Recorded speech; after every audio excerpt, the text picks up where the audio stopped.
زندگی کا کوئی بھی شعبہ ایسا نہیں چھوڑا کہ جس کے اندر میں محمد رسول اللہ صلی اللہ علیہ وسلم کے ذریعے سے اللہ نے امت کی رہبری نہ فرمائی ہو۔ اس لیے فرمایا ہم نے دین کو تمہارے لیے مکمل کر دیا اور اپنی نعمت کو تمہارے پر تام کر دیا دین کے راستے سے، اس لیے کہ جس کسی کو بھی اللہ کے خزانے سے انعامات ملیں گے وہ صرف دین کے راستے سے ملیں گے۔ اور یہ فرمایا وَرَضِيتُ لَكُمُ الْإِسْلَامَ دِينًا، اور ہم نے تم کو پسند کر کے اسلام دیا، تمہارے لیے اسلام کو پسند کر کے دیا۔ اللہ جو پسند کر کے دے وہ تو کتنا انسانوں کے مفاد میں ہو سکتا ہے، انسان اس کو سوچ بھی نہیں سکتا۔ اس لیے میرے دوستو اللہ کی طرف سے یہ مطالبہ ہے ہر ایک مرد اور ہر ایک عورت سے کہ اپنی زندگی میں پورے دین کو لائیں۔ یہ دعوت اور تبلیغ کی جو محنت ہے پوری دنیا میں، یہ اپنی زندگی میں پورا دین لانے کی محنت ہے۔ میری زندگی میں پورا دین آئے، میرے گھرانے میں آئے، میرے بچوں میں آئے، اس کی محنت ہے۔ اس لیے کہ جب دین پورا آئے گا تو اللہ کی مدد آئے گی، اور اگر دین ادھورا ہوگا تو دنیا میں نقد مصیبتیں آئیں گی۔ ہاں، ادھورے دین سے کبھی اللہ کی مدد نہیں ہوتی ہے۔ اسی لیے حضور صلی اللہ علیہ وسلم کی زندگی نمونہ ہے کہ جب بدر میں ایمان اور اتباع کامل ہو گئی تو آپ دیکھو اللہ کی مدد میں فرشتے اتر کر امت کی مدد کیا۔ لیکن حنین میں تھوڑی سی کمزوری آئی اور ان کے اوپر اعتماد آیا کہ ہم اتنے سارے ابھی کر لیں گے، اللہ کی مدد چلی گئی تو آپ دیکھو بہت بڑی جماعت ہونے کے باوجود پہلے شکست ہوئی، اور جب ان کو احساس ہوا اپنی غلطی کا اور جب توبہ کیا تو اللہ نے ان کی شکست کو فتح سے بدلی کیا۔ تو یہ تعلیم ہے پوری امت کے لیے قیامت تک کے لیے کہ جب زندگیوں میں پورا دین آئے گا تو دنیا میں اللہ کی طرف سے مدد ہے، رحمت ہے، برکتیں ہیں، اور زندگیاں کامیابی سے ہمکنار ہو جائے گی۔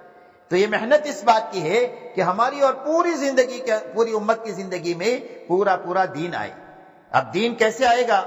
کہ دین کی زندگیوں میں آنے کا راستہ جو ہے وہ ایمان ہے اور یقین ہے۔ زندگیوں میں جو دین آتا ہے وہ صحیح یقین کے راستے سے آتا ہے۔ اسی لیے سارے نبیوں کی زندگی میں اگر آپ دیکھیں گے کہ جس زمانے میں بھی اللہ نے نبیوں کے ذریعے سے انسانوں میں دین کو چلانا چاہا تو سب سے پہلے نبیوں کو حکم یہ دیا گیا کہ انسانوں کے دلوں پر محنت کرو تاکہ ان کا دل کا یقین صحیح ہو جائے۔ اس لیے کہ جب تک دل نہیں بنے گا جب تک آدمی کا بدن نہیں بن سکتا۔ آدمی کی آنکھ دل کے تابع ہے، اگر دل اچھا ہے تو آنکھ صحیح چیز دیکھے گی، اور اگر دل برا ہے تو آنکھ سے برا عمل نکلے گا۔ آدمی کا دل صحیح ہے تو آدمی کے ہاتھ سے اچھا عمل نکلے گا، اور اگر دل برا ہے تو ہاتھ سے ظلم اور چوری چکاری اور گناہ کے کام نکلیں گے۔ اسی لیے حدیث پاک میں فرمایا الا ان فی الجسد لمضغہ اذا صلحت صلح الجسد کلہ واذا فسدت فسد الجسد کلہ۔ فرمایا انسان کے بدن میں گوشت کا ایک لوتڑا ہے، اگر وہ درست ہو جائے تو سارا جسم درست ہو جائے گا، اور اگر وہ بگڑ جائے تو سارا جسم بگڑ جائے گا۔ اور یہ فرمایا وہ انسان کا دل ہے۔ اس لیے سارے نبیوں کی محنت کا میدان جو ہے انسانوں کے دماغ نہیں ہے، انسانوں کے دل ہے۔ سارے نبی دلوں پر محنت کرتے ہیں کہ انسان کا دل بن جائے، دل بن گیا تو پوری اس کی باڈی بن جائے۔ اب دل کا بننا کیا ہے؟ فرمایا دل کا بننا یہ ہے کہ سب سے پہلے دل میں اللہ کی محبت سب سے زیادہ پیدا ہو جائے۔ دل کے بننا یہ ہے کہ بچوں کی محبت بھی ہو، بیوی کی بھی ہو، شوہر کی بھی ہو، بھائی بہنوں کی بھی ہو، دکان کی بھی ہو، مال کی بھی ہو، لیکن اللہ کی محبت سب سے زیادہ ہو۔ اللہ کی محبت زیادہ ہو، بعد میں ان کی ہو۔ یہ دل کا بننا ہے۔ اگر اللہ کی محبت کم ہو گئی اور ان چیزوں کی محبت زیادہ ہو گئی تو دل بگڑ گیا۔ اسی لیے فرمایا الذین آمنوا اشد حبا للہ۔ فرمایا ایمان والوں کی شان یہ ہے کہ ان کے دلوں میں اللہ کی محبت سب سے زیادہ ہے۔ تو سب سے پہلے اللہ کی اتنی محبت دل میں پیدا ہو جائے جو اللہ کی اطاعت پر ہمیں کھڑا کر دے۔ عربی کا ایک شعر ہے فَإِنَّ الْمُحِبَّ لِمَنْ يُحِبُّ مُطِيعُ۔ فرمایا جس کو جس سے محبت ہوتی ہے آدمی اس کی بات مانتا ہے۔ بچوں سے محبت ہو تو بچوں کے جائز ناجائز سارے ڈیمانڈ آدمی پورے کر لے۔ بیوی سے محبت ہو تو بیوی کے جائز ناجائز سارے ڈیمانڈ پورے کر لے، اور شوہر سے محبت ہو تو بیوی شوہر کے سارے جائز ناجائز ڈیمانڈ پورے کر لے، اس لیے کہ جس کو جس سے محبت ہوتی ہے وہ اس کی بات مانتا ہے۔ تو فرمایا سب سے پہلے اللہ کی محبت سب سے زیادہ دل میں پیدا ہو جائے۔ بیوی سے، شوہر سے، بچوں سے، ماں باپ سے، کاروبار سے، مال سے، گھروں سے سب سے زیادہ محبت اللہ کی زیادہ، جو ہمیں اللہ کی اطاعت اور فرما برداری پر کھڑا کرتا ہے۔ دوسری بات دل کا بننا یہ ہے کہ دل کے اندر میں اللہ کا ڈر پیدا ہو جائے۔ کہ اللہ دینے والے بھی بڑے اور اللہ پکڑنے والے بھی بڑے. ان بطش ربک لشدید، فرمایا تیرے رب کی پکڑ تو بہت بڑی ہے. ان اللہ عزیز ذو انتقام، اللہ تو غالب ہے اور بڑے بدلہ لینے والے ہیں. تو اللہ کا ڈر دل میں پیدا ہو جائے، جو ڈر ہمیں گناہوں سے بچا دے. اس لیے کہ اللہ نے قرآن میں کرنے کی لائن دیا ہے اور بچنے کی لائن دیا کہ یہ کرو یہ نہ کرو. تو کرنے کی لائن زندگی میں جو آئے گی وہ محبت کے راستے سے آئے گی، اور بچنے کی لائن زندگی میں جو آئے گی بچنا وہ ڈر کے راستے سے آئے گا کہ اللہ کی پکڑ کا ڈر آ جائے کہ جو ہمیں گناہ سے بچا دے. تیسری چیز دل کا بننا یہ ہے کہ دلوں میں یہ یقین آ جائے کہ ہماری زندگی کے بننے کا تعلق نہ ملک سے ہے، نہ مال سے ہے، نہ سونے چاندی سے ہے، نہ ڈگری اور عہدوں سے ہے. ہماری زندگی کے بننے کا تعلق ایک اللہ کی ذات کے ساتھ ہے. اللہ ہی زندگیوں کو بناتے ہیں اور اللہ ہی زندگیوں کو اجاڑتے ہیں. آج تک جس کسی کی بنائی ہے اللہ ہی نے بنائی ہے، اور اللہ آج تک جس کسی کی اجاڑی ہے اللہ ہی نے اجاڑی ہے، اور قیامت تک اللہ جس کسی کی بھی کوئی بنائیں گے وہ اللہ بنائیں گے، اور جس کسی کی بھی اجڑے گی اللہ کے اجاڑنے سے اجڑے گی. اس لیے ہمارے دلوں کا یقین یہ بنے کہ اس دنیا میں جتنے اسباب ہے اس کے ہاتھ میں زندگی کا بننا بگڑنا نہیں ہے، ایک اللہ کے ہاتھ میں زندگی کا بنانا اور بگاڑنا ہے. یہ تین باتیں دل میں پیدا ہونا یہ دل کا بننا ہے.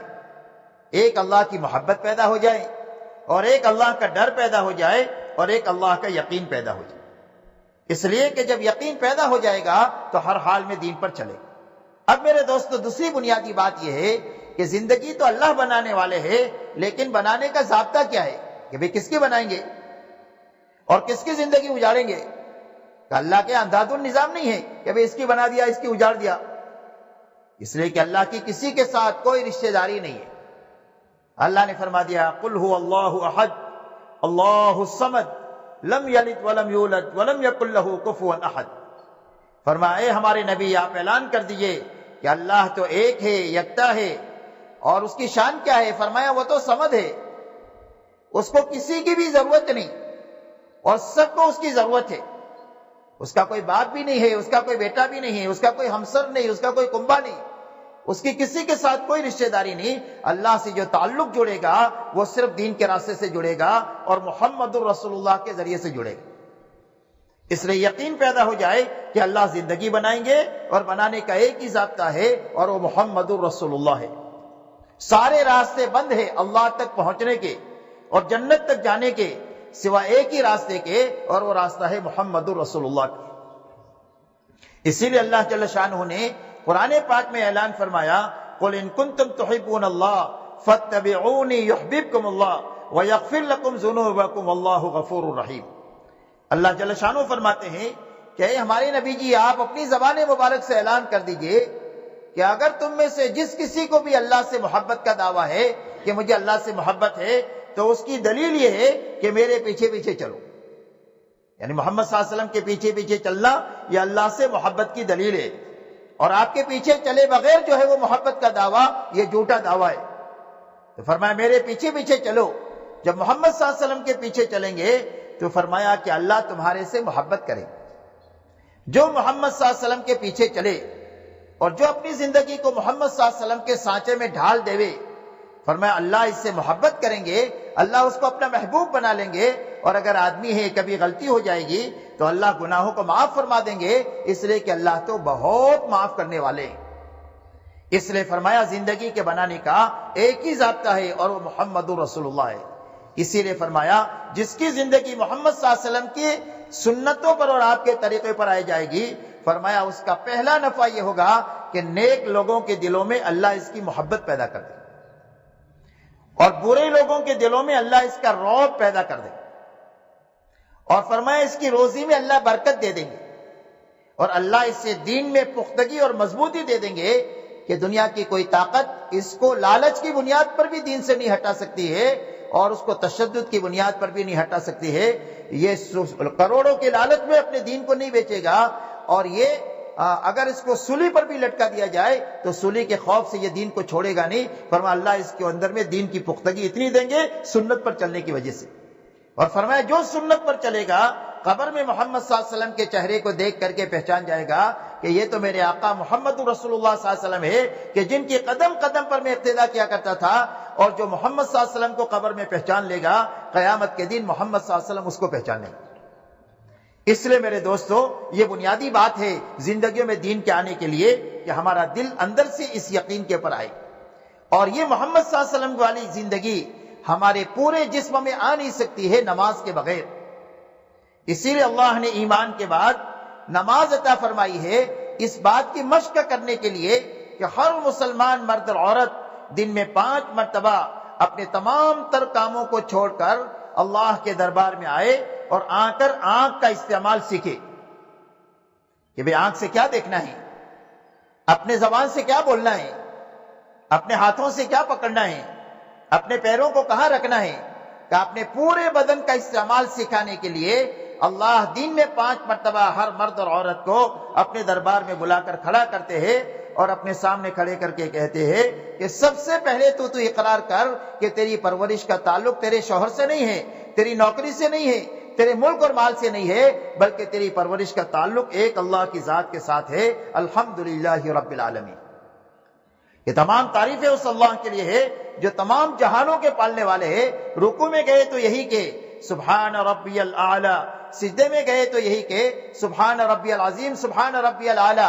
تسبیح رکوع اور سجدے میں کہ بھئی پاک ہے میرا پروردگار جو میرا پالنے والا ہے، پالنہار ہے، میری تمام ضرورتوں کو ہر حال میں پورا کرنے والا ہے، میری ضرورت کے پورا کرنے کا تعلق کسی مخلوق سے نہیں ہے، اللہ کی ذات کے ساتھ۔ فرمایا ایمان کے سیکھنے کے لیے اور اپنے بدن کا استعمال صحیح کرنے کے لیے دن میں 5 مرتبہ بلایا جاتا ہے کہ اپنی نماز کے ذریعے سے اپنی 24 گھنٹے کی زندگی کو بنا لو، جس طرح نماز میں آ کر اللہ کے حکم کے پابند ہو، اس طرح گھر میں بھی پابند اور کاروبار میں بھی پابند۔ اسی لیے فرمایا ان الصلاۃ تنہی عن الفحشاء والمنکر، فرمایا نماز آدمی کو بے حیائی اور برائی کے تمام کاموں سے روکتی رہتی ہے۔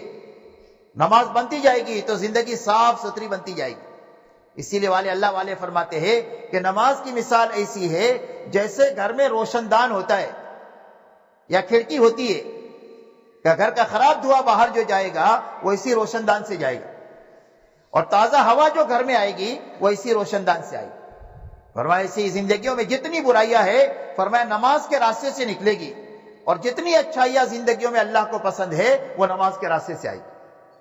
اسی لیے اللہ نے زندگیوں کے بننے کا راستہ نماز عطا فرمائی ہے۔ اسی لیے حضور صلی اللہ علیہ وسلم اور سارے نبیوں کی زندگیوں میں آپ کو بنیادی چیز جو ملے گی وہ نماز ملے گی ایمان کے بعد میں، اور ایمان نماز کی عملی شکل ہے۔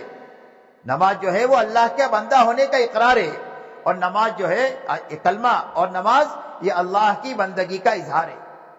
یہ اقرار کیا کہ اللہ میں تیرا بندہ ہوں، تو اس کی دلیل کیا؟ کہ اس کی دلیل یہ ہے کہ جب مجھے کاروبار سے بلایا تو کاروبار میں سے آ گیا، نیند میں سے بلایا نماز کے لیے تو نیند میں سے آ گیا۔ اس لیے فرمایا دوسری اللہ نے ایمان کے ساتھ نماز اس لیے دیا تاکہ پوری زندگی کو دے۔ اور میرے محترم بھائی اور بہنوں، اللہ نے نماز اتنی بڑی چیز عطا فرمائی اس امت کو کہ دنیا کے سارے انسان اپنے تمام تر ساز و سامان اور اپنی تمام تر ٹیکنالوجی اور ترقیات کے ذریعے سے وہ کام نہیں کر سکتے ہیں جو ایک ایمان والا مرد یا ایمان والی عورت 2 رکعات نماز کے ذریعے سے کر سکتے۔ دنیا کے سارے انسان آسمان سے رکی ہوئی بارش کو اتروا نہیں سکتے اور آنے والی بارش کو رکوا نہیں سکتے۔ اللہ نے نماز میں یہ طاقت عطا فرمائی ہے۔ حضور صلی اللہ علیہ وسلم کے پاس ایک مرتبہ جمعہ کے دن صحابہ جب جمعہ کی نماز کے لیے آئے تو کہنے لگے اللہ کے رسول پانی کی کمی کی وجہ سے باغات سوکھ رہے، تو آپ نے دعا فرمائی اللہم اسقنا، اے اللہ پانی دیجئے۔ جمعہ کے بعد نماز کے لیے دعا مانگی، بارش شروع ہوئی، اتنی ہوئی کہ 1 ہفتے تک ہوتی ہی رہی، پورا مدینہ پانی کے اندر میں ڈوب گیا۔ دوسرے جمعہ کو آ کر کہا اللہ کے رسول پانی تو بہت ہو گیا، دعا کر دیجئے۔ تو آپ نے دعا کر دیا اللہم حوالینا ولا علینا، اے اللہ ہمارے یہاں سے تو نہیں، اطراف میں آپ بہائیے، تو مدینہ میں بند ہو گئی۔ حضرت عمر کے زمانے میں قحط سالی ہوئی، اور اس قحط سالی کے اندر میں بہت زیادہ نقصان ہو رہا تھا، تو انہوں نے ایمان والوں کو دیکھ میدان میں لے جا کر کے 2 رکعت صلاۃ الاستسقاء پڑھی، بارش طلب کرنے کی نماز، اور 2 رکعت نماز پڑھنے کے بعد یوں کہا اللہم انا نستغفرک ونستسقیک، اے اللہ تجھ سے ہم اپنے گناہوں کی بخشش مانگتے ہیں اور تجھ سے پانی طلب کرتے ہیں۔ ابھی وہ بستی میں نہیں آئے ہیں کہ بادل میں سے آواز آ رہی ہے کہ اے ابو حفص، یا حضرت عمر کی کنیت ہے، تمہارے پاس اللہ کی مدد آ گئی اور بارش آ گئی اور اللہ نے چند مہینوں میں ساری قحط سالی کو دور فرما دیا۔ ایک صحابی سفر میں ہیں اور ایک ڈاکو نے پکڑ لیا، کہا قتل کروں گا تمہارا مال لوں گا، کہا 2 رکعت پڑھنے دو۔ 2 رکعت نماز پڑھی اور اس کے بعد دعا مانگی، یا ودود یا ذو العرش المجید یا فعال لما یرید اسألک بعزتک التي لا ترام وبملکک الذي لا تدام وبنورک الذي ملأ ارکان عرشک ان تکفینی عن شر هذا اللص۔ یہ دعا مانگی اللہ کے صفات کو بیان کر کے کہ اللہ اس چور سے مجھے نجات دے دیجئے۔ تو ایک گھوڑے سوار آیا اور آ کر کے اس نے نیزہ مار کر اس کو ختم کیا۔ یہ پوچھا کون ہے تو؟ فرمایا انا ملک من السماء الرابعہ، میں 4تھے آسمان کا فرشتہ ہوں۔ جب تم نے یہ دعا مانگی تو آسمانی دنیا میں آسمان کے دروازے بجنے لگے اور اللہ سے درخواست کی گئی کہ آپ کا ایک مظلوم بندہ ہے، اس کی حمایت کے لیے ہم کو بھیج دیجئے۔ مجھے اللہ نے بھیجا، اور جو بھی اللہ سے ایسی نماز پڑھ کر کے دعا مانگے گا اللہ اس کی ضرور مدد فرمائے۔ اس لیے اللہ نے نماز عطا فرمائی۔ یہ دین کا دوسرا شعبہ ہے ایمان کے بعد عبادت کا۔ جب ایمان اور نماز بنے گی تو اب معاشرت بنے گی۔ پہلے بنیاد ہوتی ہے، اس کے اوپر عمارت کھڑی ہوتی ہے۔ تو کلمہ نماز یہ بنیاد ہے۔ جب یہ 2 بنیادیں بنے گی تو اب اس کے اوپر اسلام کی عمارت کھڑی ہوگی، جس کی پہلی اینٹ معاشرت ہے۔ اس لیے کہ اللہ جل شانہ نے اپنے جیسے حقوق رکھے ہیں۔ ایمان اللہ کا حق ہے اور عبادت اللہ کا حق ہے۔ اسی لیے لا الہ الا اللہ کے معنی ہے لا معبود بحق الا اللہ۔ فرمایا عبادت کے لائق صرف ایک اللہ کی ذات ہے۔ کا ایمان اللہ پر شرک کی گنجائش نہیں، شرک کی معافی بھی نہیں۔ بڑے سے بڑے گناہ معاف ہو جائیں گے لیکن شرک کی معافی نہیں۔ فرمایا اللہ کا حق یہ ہے کہ اللہ کو ایک مانا جائے، اس کے ساتھ کسی کو شریک نہ کیا جائے۔ دوسرا اللہ کا حق یہ ہے کہ عبادت صرف ایک اللہ کے لیے کی جائے، عبادت میں کسی اور کو شریک نہ کیا جائے۔ اس کے علاوہ حقوق اللہ نے مخلوق کے رکھے، جس میں جتنے تعلقات ہیں اتنے حقوق ہیں۔ اس لیے اللہ نے دنیا کو تعلقات کی جگہ بنائی ہے۔ کیا تعلقات ہے؟ فرمایا ماں باپ ہے، بچے ہیں، بیوی ہے، شوہر ہے، بھائی ہے، بہن ہے، سیٹ ہے، نوکر ہے، گاہک ہے، دکاندار ہے، حاکم ہے، رعیت ہے۔ یہ سارے تعلقات ہیں جو دنیا میں ہیں۔ تو جتنے تعلقات ہیں اتنے حقوق ہیں۔ اور اللہ جل شانہ قربان جائے آپ کے دین پر اور محمد صلی اللہ علیہ وسلم پر کہ اللہ نے حقوق کی لائن ایسی دیا ہے کہ جو آدمی کی چاہت ہے اللہ نے دوسرے کا اس کو دین بنا دیا۔ ماں باپ کی چاہت یہ ہے کہ بچے میرے وفادار ہو، میری خدمت کرے، اور بڑھاپے میں میرے کام آئے۔ تو جو ماں باپ کی چاہت ہے اللہ نے وہ بچوں کا دین بنا دیا۔ اس کے لیے بچوں کو کیا حکم ملا کہ تمہارے ماں باپ کی خوشی میں اللہ کی خوشی ہے اور تمہاری ماں باپ کی ناراضگی میں اللہ کی ناراضگی ہے۔ فرمایا باپ جنت کا دروازہ ہے اور تیری ماں کے قدموں کے نیچے جنت ہے۔ فرمایا ان کو ڈانٹنا نہیں، ان کو اف نہیں کہنا، ان سے بھلی بات کرنا اور ان کے لیے ہر وقت میں دعا کرنا کہ اللہ تو ان کے اوپر رحم فرما جیسے بچپن میں رحم فرما۔ تو ماں باپ کی جو چاہت ہے وہ کس کا دین بنایا؟ بچوں کا دین، کہ تمہارے جنت میں جانے کا راستہ وہ ہے کہ تمہاری ماں کی جو چاہت ہے وہ کرو۔ اور بچوں کی چاہت یہ ہے کہ بچے اس وقت میں ناسمجھ ہے، اچھے برے کی تمیز نہیں ہے، تو بچوں کی چاہت یہ ہے کہ کوئی ان کی سرپرستی کرے، کوئی ان کی دیکھ بھال کرے، کوئی ان کی روزی روٹی کا انتظام کرے، کوئی تعلیم تربیت کا انتظام کرے۔ تو اللہ نے یہ ذمہ داری ماں باپ کو دیا۔ اس لیے بچوں کے حق ماں باپ کے ذمہ یہ ہے کہ بچہ پیدا ہو جائے تو پہلے اس کا اسلامی نام رکھے۔ اور بچے کی تربیت کا مسئلہ یہ ہے کہ اس بچے کے اقرار پانے کے زمانے سے لے کر کے پیدائش تک اس کے پیٹ میں حرام لقمہ نہ جائے۔ جب حرام لقمہ نہیں جائے گا تو یہ بچہ جو ہے وہ نیک پیدا ہو۔ بچے کی نگرانی یہاں سے شروع ہوگی پہلے سے۔ لہذا پیدا ہو گیا تو اب اس کا اسلامی نام رکھا جائے۔ اسلامی نام رکھا، بولنا شروع کیا تو فرمایا سب سے پہلے اللہ کا نام سکھاؤ۔ یہ بچے کا حق ہے ماں باپ کے اوپر۔ پھر اس کے بعد ذرا سا ہو گیا پڑھنے کے لائق تو فرمایا اب اس کو استاد کے پاس میں بٹھا کر کے قرآن اور حدیث کی تعلیم دو۔ اگر آپ نے ڈاکٹر اور انجینئر بنا دیا لیکن آپ نے قرآن اور حدیث کی تعلیم نہیں دیا تو آپ نے بچے کا حق ادا نہیں کیا۔ فرمایا بچہ جب پڑھنے کے لائق ہو کر استاد کے پاس جا کر بسم اللہ شروع کرتا ہے تو اللہ اس کے ماں باپ کے گناہوں کو معاف فرما دیتے۔ اب اور بڑا ہوا تو اس کی تربیت کرو دینی، اس لیے کہ بچے کی تربیت بچپن سے ہوتی ہے۔ ایک درخت نکلتا ہے زمین سے کہ اگر تھوڑا سا اس وقت دھیان دے دیا جاوے تو وہ سیدھا ہو جائے گا، تھوڑا ٹیڑھا ہوگا تو بھی۔ ہاں، لیکن اگر ایک تناور درخت بن گیا تو آپ کتنا بھی محنت کریں گے تو آپ یہ سیدھا نہیں کر سکتے اس کو.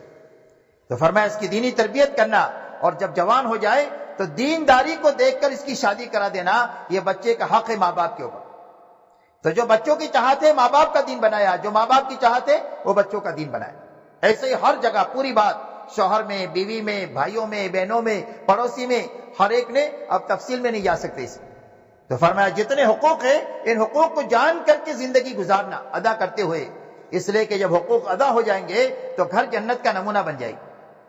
جب حقوق ادا ہو جائیں گے تو محلہ جنت کا نمونہ بن جائے گا. جب حقوق ادا ہو جائیں گے تو شہر، ملک اور عالم جو ہے وہ جنت کا نمونہ بن جائے گا. ہر ایک کی جان، ہر ایک کا مال اور ہر ایک کی آبرو محفوظ ہو جائے گی جب حقوق کی ادائیگی ہو جائے گی. اس لیے فرمایا حقوق کی ادائیگی کے ساتھ جینا. یہاں تک کہ حضور صلی اللہ علیہ وسلم فرماتے ہیں ایمان والوں کی مثال ایک دوسرے کے ساتھ محبت کرنے میں، ایک دوسرے کے کام آنے میں ایسی ہے جیسا کہ ایک جسم ہوتا ہے.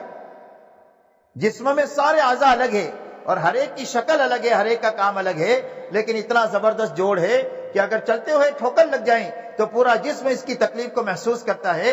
اور اگر آدمی اچھا کھانا کھا لے یا رات کو سو جائے تو پورا جسم اس کی لذت کو، راحت کو محسوس کرتا ہے. فرمایا ایمان والوں کی مثال ایسی ہے. کوئی بھی ایمان والا اپنے بھائی کی برائی کو نہیں سوچ سکتا ہے اس طرح جیسے کوئی عضو جو ہے وہ دوسرے کی برائی کو سوچ نہیں سکتے. اس لیے میرے محترم بھائیوں اور بہنوں، یہ بنیاد ہے دین کی کہ حقوق کی ادائیگی کے ساتھ جینا، اسی کی طرح اپنی زندگی میں حلال حرام کی تمیز کے ساتھ جینا. اس لیے کہ کھانے کا اثر جیسا ہوتا ہے اچھے برے کا، ایسے حلال اور حرام کا اثر ہوتا ہے. اچھا کھانا کھائیں تو آدمی کو خوشی محسوس ہوگی، طاقت بنے گی، اور سڑا ہوا کھانا 2-4 دن کا اگر کھا لے تو آدمی کی پوری باڈی ڈسٹرب ہو جائے گی. کہتے ہیں نا فوڈ پوائزن ہو گیا. تو ایسا ہی حرام کھانا پیٹ میں اندر میں جائے گا تو اپنا اثر کیے بغیر نہیں چھوڑ سکتا. اس سے حلال اور حرام کی تاثیر ہے. اسی لیے واقعہ آتا ہے کہ ایک گاؤں کے اندر میں 2 یتیم بچے تھے اور ان کی ماں نے ان بچوں کو کبھی حرام لقمہ نہیں کھلایا. تو جب نماز کا وقت ہوئے تو دونوں یتیم بچے مسجد کے دروازے پر آ کر بیٹھ جاوے، اور جب نمازی مسجد میں جاوے تو دائیں جوتوں کی لائن لگاوے، بارے لگاوے کہ دائیں طرف والے جنتی ہیں، بائیں طرف والے جو ہے وہ جہنمی. تو سارے پریشان ہو گئے، سمجھاوے تو سمجھے نہیں. اس کی ماں کو کہا تو اس نے کہا میں بھی سمجھاتی ہوں. تو گاؤں کے ایک آدمی نے یوں کہا کہ ایک کام کرو، یہ بچوں کو 2 دن کے لیے مجھے دے دو، میں ان کا مسئلہ ٹھیک کر دیتا ہوں. تیسرے دن بچے کو لے کر آیا تو بات ختم ہو گئی. کہا کیا کیا؟ کہا کچھ بھی نہیں کیا، میں نے حرام کھانا ان کے پیٹ میں ڈال دیا. اس سے کہ حلال اور حرام کی تاثیر ہے، زبردست تاثیر. ایک اللہ والے فرماتے ہیں کہ میری دعوت کیا ایک نیک آدمی نے، لکڑہارے نے چند لقمے مجھے کھلائے اور وہ پینے کھانے کے بعد کئی دنوں تک مجھے تہجد پڑھنے کا مزہ آیا. اور ایک برے آدمی کے ہاں میرا کھانا ہوا، وہ کھانے کے بعد کئی دنوں تک میرے اندر برائی کا جذبہ پیدا ہوا. اس لیے اپنی زندگیوں کو حلال اور حرام کی رعایت پر لانا، کہ چاہے تھوڑا ہو لیکن حلال کا ہو. دنیا میں ہم خواہشات پوری کرنے کے لیے نہیں آئے، ضرورت کے پورا کرنے کے لیے آئے ہیں، اور ضرورت کی حد ہے، خواہش کی کوئی حد نہیں. جب خواہش پر آدمی چلا جاتا ہے تو پھر حلال سے نکل کر حرام میں چلا جاتا ہے. اس لیے اپنی زندگیوں کو اس پر لانا. جب یہ بنیادیں صحیح ہوگی تو اب زندگیوں میں اخلاق کے پھل لگیں گے. درخت پھل سب سے آخر میں آتے ہیں. جب ایمان بنے گا، نماز بنے گی، معاشرت میں پاکیزگی ہوگی، کھانے کمانے میں حلال حرام کی تمیز ہوگی، اب زندگیوں میں اخلاق آئیں گے. اور اخلاق زندگیوں میں جب آئیں گے تو ساری دنیا اسلام کی طرف ایسا دوڑ کر آئے گی جس طرح بھوکا کھانے کی طرف دوڑ کر کے آتا ہے اور پیاسا پانی کی طرف دوڑ کر آتا ہے، اور دنیا کی کوئی طاقت بھوکے کو اور پیاسے کو نہیں روک سکتی ہے، اس طرح انسانیت کو اسلام کی طرف آنے سے کوئی روک نہیں سکتی. میرے دوستو، یہ اسی وقت میں ہوگا جب ہماری اور پوری امت کی زندگی میں وہ اخلاقی زندگی وہ ہو جو محمد صلی اللہ علیہ وسلم لے کر کے آئے. اس لیے آپ یہ فرماتے ہیں کہ اکثر لوگ جو جنت میں جائیں گے وہ تقوی کی وجہ سے جائیں گے اور اچھے اخلاق کی وجہ سے جائیں گے. اور آپ نے اخلاق کا خلاصہ 4 باتوں میں بیان فرمایا جو تمہارے ساتھ برائی کرے اس کے ساتھ بھلائی کرو، جو تمہارے ساتھ رشتہ داری کو توڑے اس کے ساتھ رشتہ داری کو جوڑو، جو تمہارے پر ظلم و زیادتی کرے اس کو معاف کرو، اور جو تم کو کبھی چائے پانی کا نہ پوچھے اس کو کھلاؤ پلاؤ. آپ کی پوری زندگی آپ کو اسی کا نمونہ ملے گی.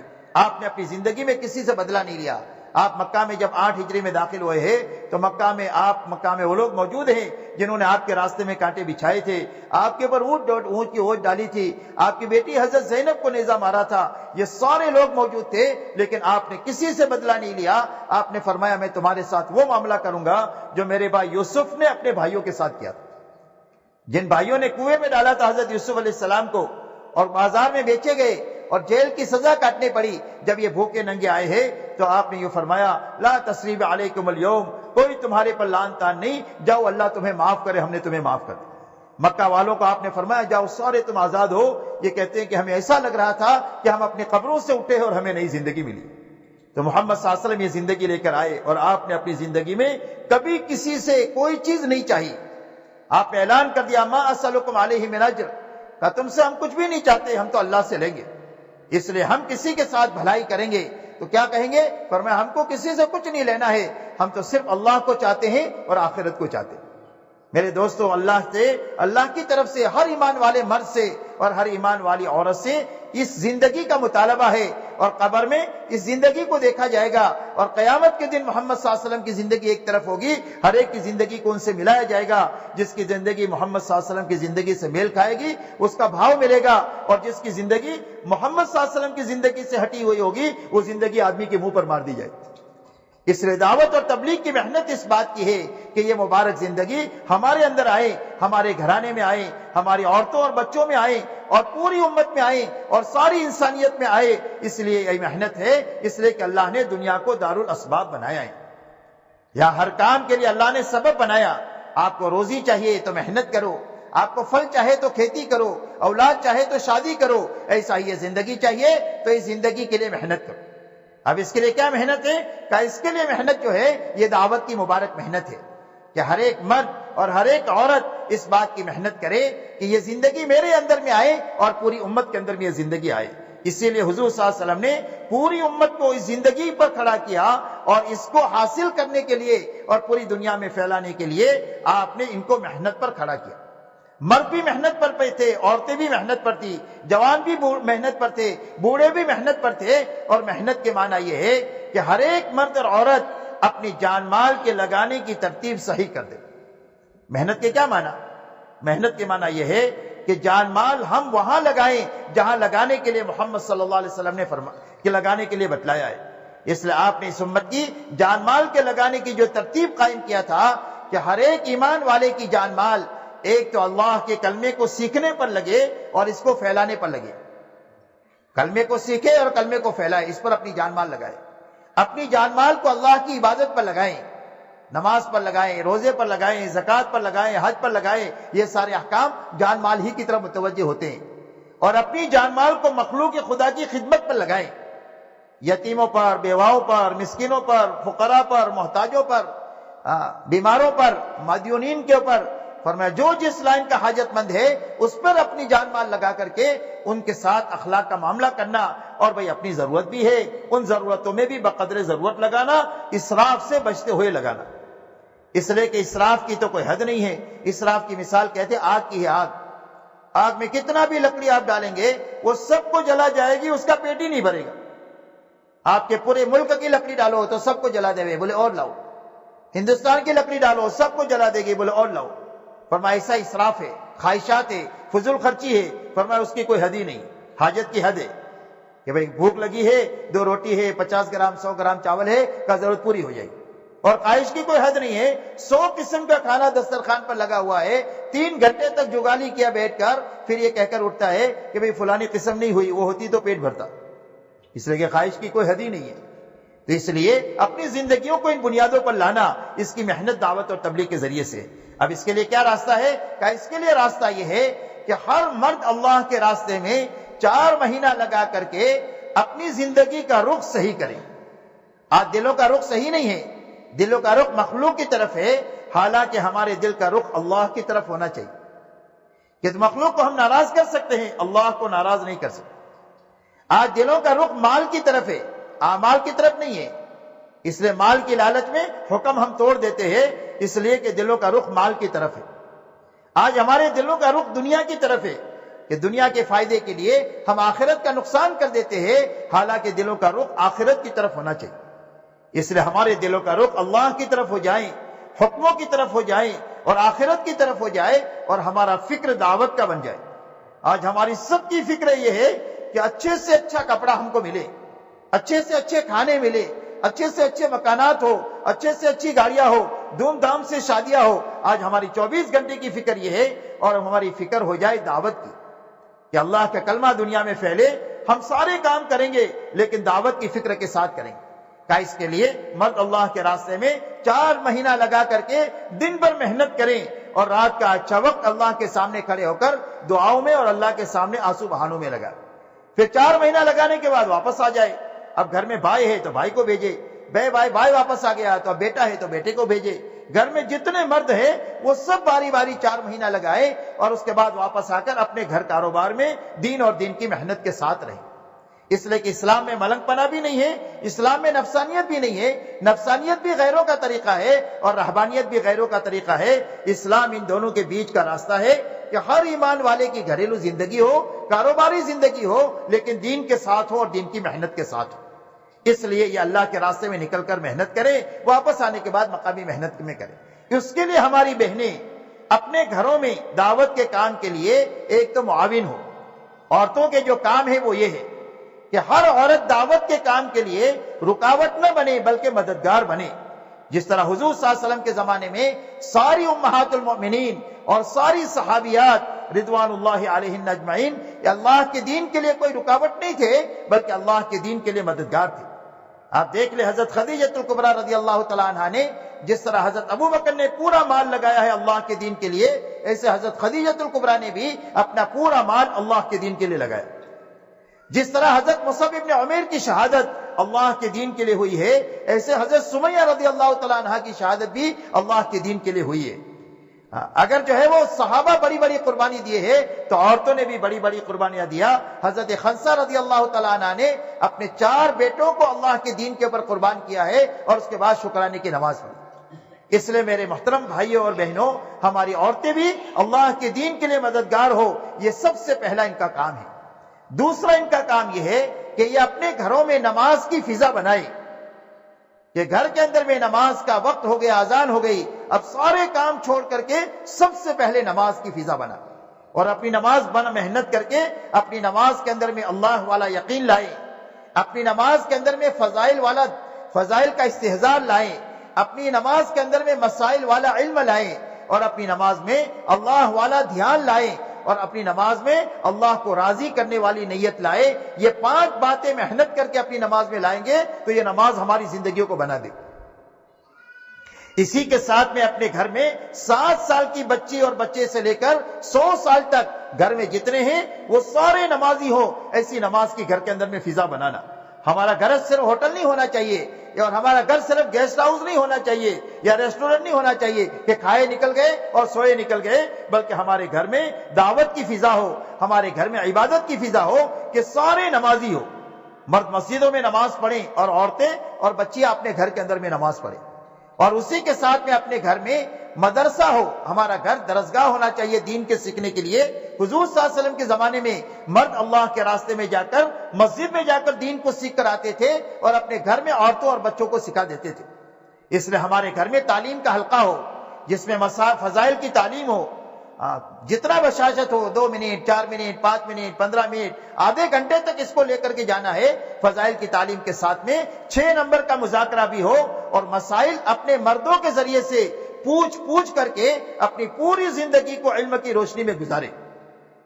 یہ علم کے ساتھ زندگی گزارنا، اس لیے اپنے گھر میں دین کے سیکھنے اور سکھانے کا بھی ماحول ہو، اور اسی کے ساتھ میں قرآن پاک کی تلاوت کا اور تسبیحات کا روز ہمارے گھر میں جتنی عورتیں اور مرد ہیں وہ سارے قرآن پاک کی تلاوت کریں، اور جو پڑھے ہوئے نہیں ہیں وہ قرآن پاک کو سیکھیں۔ آج ہمارے ذہنوں میں یہ ہے کہ بچے سیکھیں گے، آج ہمارے ذہنوں میں یہ ہے کہ بچوں کی عمر تو 6 سال ہے تو یہ سیکھے، ہم تو بڑے ہو گئے کیسے سیکھے؟ حالانکہ حضور صلی اللہ علیہ وسلم کے زمانے میں سارے مردوں اور عورتوں نے جو قرآن کو دین کو سیکھا ہے وہ بڑی عمروں میں سیکھا ہے۔ تو جو پڑھے ہوئے ہیں وہ تلاوت کریں، جو پڑھے ہوئے نہیں ہیں وہ قرآن پاک سیکھنا شروع کریں۔ سیکھ لیے تو کام ہو گیا، اور سیکھتے سیکھتے مر گئے تو اللہ پڑھنے والوں کے ساتھ اٹھائیں گے۔ تو یہ قرآن پاک کی تلاوت ہے، ہدایت کی نیت سے صبح شام کی تسبیحات ہے، تیسرا کلمہ ہے، درود شریف ہے، استغفار ہے، باوضو ہو کر قبلہ رخ بیٹھ کر اس دھیان کے ساتھ کہ اللہ مجھے دیکھ بھی رہے ہیں اور اللہ مجھے سن رہے ہیں، گھر کے ہر چھوٹے بڑے ان تسبیحات کے ساتھ میں صبح شام جو ہے وہ اپنے اوقات کو گزارے۔ اسی کے ساتھ ہر وقت میں اپنے گھر میں سنت کا ماحول بنانا۔ بہت سارے کام ہیں کہ جس کو عادتاً ہم کرتے ہیں، وہ کھانا کھاتے ہیں، سوتے ہیں، نہاتے ہیں، کپڑے بدلتے ہیں، اپنی ضرورت کے لیے باتھ روم جاتے ہیں، یہ سارے کام عادتاً ہم بھی کرتے ہیں اور ہمارے گھر کے بچے بھی کرتے ہیں۔ تو جو چیز عادت ہے اس کو عبادت بنانے کا راستہ یہ ہے کہ اس میں سنت طریقہ لانا، اپنے گھروں میں سنت کا ماحول بنانا کہ کھائیں گے تو سنت کے مطابق، سوئیں گے تو سنت کے مطابق، کپڑا بدلیں گے تو سنت کے مطابق، گھر میں داخل ہوں گے تو سنت کے مطابق، نکلیں گے تو سنت کے مطابق، تاکہ ہمارے گھر میں سنت کا ماحول ہو۔ جب سنت کا ماحول ہوگا تو غلط زندگیاں ہمارے گھروں میں نہیں آئی۔ جب نور ہوتا ہے تو ظلمت نہیں آتی، جب نور نہیں ہوتا ہے تو ظلمت ہوتی ہے۔ اس لیے ظلمت اور اندھیرا کس کا نام ہے؟ کہ روشنی کے نہ ہونے کا نام اندھیرا ہے۔ اس لیے اپنے گھروں میں سنت کا ماحول بنانا اور اپنے بچوں کی بہت نگرانی کرنا اور محبت اور پیار سے بچپن سے ان کی دینی تربیت کرنا۔ بچپن میں جو باتیں دل و دماغ میں بٹھائی جاتی ہے وہ بڑا ہونے کے بعد کام آتی ہے۔ آپ دیکھ لو جتنے اولیاء اللہ بنے ہیں ان اولیاء اللہ کے بننے میں سب سے پہلا ہاتھ ان کے ماؤں کا ہے، اس لیے کہ ماں کی گود میں ہی بچے پرورش پاتے ہیں۔ اسی لیے ماں جو ہے وہ بچوں کے لیے سب سے پہلا مدرسہ ہے۔ تو بچوں کی تربیت بچپن سے دینی کرنا، ان کا نگرانی کرنا، کوئی بات غلط سیکھ کر نہ آئے، زبان سے بولے تو فوراً پیار سے اس کو مولڈ کر دینا اور اس کو صحیح چیز کی طرف کر دینا۔ تو بچوں کی دینی تربیت ہے اور اپنے گھروں میں سادگی ہے اور حیا کے ساتھ رہنا، اس لیے کہ سادگی اور حیا یہ محمد صلی اللہ علیہ وسلم کی معاشرت کی بنیاد ہے۔ اور بے حیائی اور فضول خرچی جو ہے یہ اللہ کے دشمنوں کی جو ہے وہ معاشرت کی بنیاد ہے۔ دنیا میں جتنا بگاڑ ہے اس کی دو ہی بنیادیں ہیں، بے حیائی ہے اور فضول خرچی ہے۔ اور خیر کے آنے کی یہی دو بنیادیں ہیں کہ سادگی آئے اور حیا آئے تو دنیا کے اندر میں خیر جو ہے وہ پھیل جائے۔ اس لیے اپنی زندگیوں کو آہستہ آہستہ سادگی کے اوپر لانا، اس لیے کہ سادگی ہوگی تو حلال کمائی کافی ہو جائے گی، اور سادگی نہیں ہوگی تو پھر آدمی کو حلال سے نکل کر حرام میں ہاتھ ڈالنا پڑے گا۔ اس لیے یہ بنیادیں ہمارے گھروں میں ہوگی تو ہمارا گھر جنت کا نمونہ بنے گا۔ اس لیے یہ اعمال اپنے گھروں میں مستورات کو کرنے ہیں۔ اسی کے ساتھ میں ہفتہ واری جو ہماری اجتماعی تعلیم ہوتی ہے اس تعلیم میں پابندی کے ساتھ بہنوں کا جانا، ہفتے میں ایک مرتبہ، گھر کی تعلیم روزانہ ہے اور ہفتے کی تعلیم ایک مرتبہ ہے۔ اسی کے ساتھ آج دنیا میں بہت زیادہ زہریلی فضا ہو گئی ہے، ماحول کا بگاڑ اس درجے کا ہو گیا ہے کہ گھروں میں یہ اعمال ہماری بہنیں کر نہیں پاتی اور مرد بھی اس کا مشغولی کی وجہ سے یہ فکر بنا نہیں سکتے۔ اس کے لیے ہماری بہنیں بھی ایک مرتبہ کہ تھوڑا وقت سے فارغ کر کے اللہ کے راستے میں نکلیں۔ جب یہ اپنے ماحول کو بدلی کریں گے اور اللہ کے راستے میں 3 دن کے لیے جائیں گے تو اللہ تعالیٰ 3 دن کے اندر میں وہ چیز ان کو عطا فرمائیں گے جو زندگی میں ان کو حاصل نہیں ہوگی۔ اس لیے اللہ کے راستے میں ماحول کی تبدیلی جو ہے اس کا کوئی بدل دنیا میں نہیں ہے۔ اس لیے اللہ کے راستے میں اپنے گھر کے مردوں کے ساتھ اپنے ساری شرعی حدود کی رعایت کے ساتھ میں 3 دن لگانا۔ جب 3 دن دعوت کی فضا میں، تعلیم کی فضا میں، عبادت کی فضا میں اور اپنے ساتھیوں کی خدمت کی فضا میں رہے گی، دن میں محنت کرے گی، رات کو اللہ کے سامنے آنسو بہائیں گی، تو اللہ تعالیٰ 3 دن میں وہ چیز عطا فرمائیں گے اور یہ اعمال کا شوق عطا فرمائیں گے کہ جس کو میں اور آپ تصور نہیں کر سکتے۔ اس لیے 3 دن نکلنا، اور جو بہنیں 3 دن لگائے ہیں پھر اس کے بعد 10 دن من لگائے، 10 دن کے بعد میں کچھ بہنیں ایسی بھی ہوں کہ جو 40 دن لگائے، تاکہ ہر محلے میں ایسی بہنیں ہونا چاہیے اور ہر ملک میں ایسی بہنیں ہونا چاہیے کہ جو مقامی دین کے تقاضے ہو، جو مستورات سے متعلق ہو، یہ سمجھداری کے ساتھ پورے کر لیں، اور باہر سے بھی کوئی قومیں آئیں، باہر سے جماعتیں آئیں تو ان کی تعلیم اور تربیت کا انتظام کر سکے۔ تو ایسا مجمع بنانا ضروری ہے اور وہ اسی راستے سے بن سکتا ہے۔ اس لیے میرے بھائیو، آپ حضرات سے ہماری درخواست یہ ہے کہ ہمارے یہ جو مرد یہاں پر بیٹھے ہیں وہ تو کھڑے ہو کر کے اپنے ناموں کو پیش کریں 4 مہینے کے لیے، 40 دن کے لیے۔ ابھی آپ کے سامنے کل یہ اجتماع بھی شروع ہو رہا ہے، ایسے ہی ہماری بہنیں جو ہیں یہ بھی اندر میں تشکیل کریں اور اپنے نام لکھائیں۔ 2-1 بہنیں جو ذمہ دار ہوں وہ کھڑے ہو کر نام لکھیں کہ بھئی کس کے گھر سے کون اللہ کے راستے میں کتنے وقت کے لیے جائیں گے، اور وہ بہنیں بھی 3 دن لگائیں گی تو کون سے ہفتے میں لگائیں گے، اس کی آپس میں وہ تشکیل کریں اور ہمارے مرد یہاں پر اپنے ناموں کو پیش کریں۔ اللہ تعالی ہمارے لیے اور پوری امت کے لیے دین اور دین کی محنت کو اللہ آسان فرما دے۔ اب ہمت سے اپنے آپ کو پیش کریں، 4 مہینے کے لیے کون اللہ کے راستے میں جانے کے لیے تیار ہے۔ اللہ بہت قبول فرمائے، جان مال میں برکت نصیب فرمائے، ساری رکاوٹوں کو اللہ دور فرمائے۔ انور بھائی اجتماع سے کتنے عرصے کے لیے؟ اللہ بہت قبول فرمائے. 4 مہینے کے لیے بھی بتائیں, 40 دن کے لیے بھی بتائیں. کیا نام؟ عبدالعلیم صاحب. اکتوبر سے 4 months اکتوبر. یہ دیکھیے اللہ پاک قبول فرمائے. جی اظہار بھائی 4 مہینے لکھ لیا. محمد جی اور بتائیں دوستو, ہمت سے بتاؤ, ساری امت کے کرنے کا کام ہے. جی ڈاکٹر صاحب یہ جماعت کوئی گروپ نہیں ہے, کوئی پارٹی نہیں ہے, ایک محنت ہے حضور صلی اللہ علیہ وسلم والی, اور پوری امت کے کرنے کی ایک محنت ہے. کون سی جگہ سے آپ؟ اللہ قبول فرمائے, آسان فرمائے, جان مال میں برکت نصیب فرمائے. اور بتائیں. جی اور ساتھی فرمائے الحمدللہ. صدیق بھائی اللہ قبول فرمائے. اچھا اب کیا ارادہ ہے جی؟ 4 مہینے لگائیں گے انشاءاللہ. اللہ تعالیٰ قبول فرمائے. جی بیٹا وسیم اللہ قبول فرمائے, جان مال میں برکت عطا فرمائے. جی اور ماشاءاللہ. اور بتائیں. احمد بھائی کب سے؟ جنوری سے. اللہ قبول فرمائے, جان مال میں برکت نصیب فرمائے. جو 4 مہینے لکھا رہے ہیں وہ کوشش کرے آج سے جماعت بنانے کی. اکیلے نہیں جانا انشاءاللہ, آج سے جماعت بنانے کی فکر کریں. ہر ایک ساتھی اپنی جماعت بنا کر کے جائیں. جی ماشاءاللہ ہمارے 2 دوست. عارف بھائی کب سے؟ ارادہ کرے وقت کا تعین کرے جواب. اللہ بہت قبول فرمائے, بہت ترقیات سے نوازے, پوری دنیا میں اللہ آپ لوگوں سے کام لے. اور بتائیں دوست. ہر سال 4 مہینے اللہ قبول فرمائے اکتوبر سے. جی اور بتائیں. اللہ بہت قبول فرمائے, جان مال میں برکت نصیب فرمائے. اور بتائیں. ماشاءاللہ 40 دن کے لیے لکھے, اللہ تعالیٰ قبول فرمائے. کب سے؟ عید کے بعد. اللہ بہت قبول فرمائے, بہت ترقیات سے نوازے. اور بتائیں دوستو, ہمت سے اپنے آپ کو پیش کریں. ہمارے کام کی بنیاد مال نہیں ہے تو جیب تو آپ دیکھنا نہیں, اور ہمارے کام کی بنیاد صلاحیت نہیں ہے کہ جو بہت اچھی تقریر کرنا جانے وہ تبلیغ کا کام کرے گا, یہ بنیاد نہیں ہے. ہمارے کام کی بنیاد فرصت نہیں ہے کہ جس کو کوئی کام دھام نہیں ہے وہ تبلیغ کرے, یہ بنیاد نہیں ہے. ہمارے کام کی بنیاد سچا ارادہ ہے دل میں, پھر اس کے بعد اللہ سے دعا ہے, اور اپنے بس کی کوشش ہے, جتنا آپ کوشش کر سکتے ہیں.